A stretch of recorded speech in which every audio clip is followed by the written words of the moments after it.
Hi, ladies and gentlemen, this is Eddie Marcus again. You know, I want to advocate for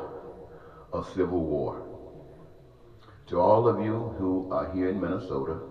and to those of you who are throughout this country, I want to advocate, give voice to,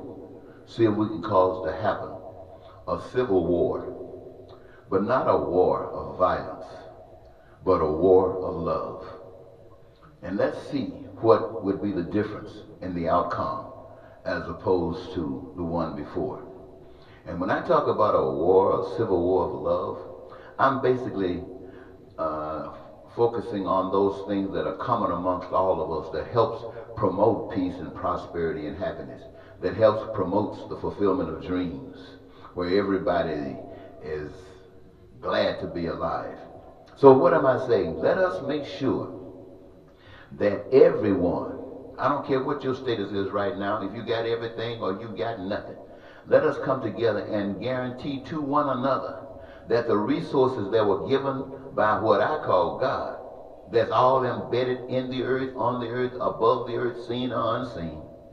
and the gifts and talents that have been embedded within each individual to be used for a portion of which is required to abstract from those resources of goods and services that have been provided by what I call God, and create all of the things that exist at the hands of man,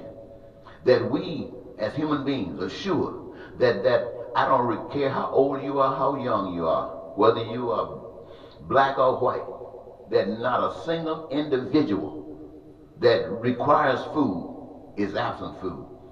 that it requires shelter is absent shelter,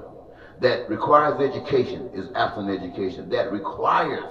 health care is absent health care, and guarantee that these things can happen because every last one of us got a job. This is the civil war that I advocate, that every last one of us use our gifts to participate in happiness for everybody. That's the civil war I'm talking about. Are there any takers? I mean, if you can watch somebody hanging,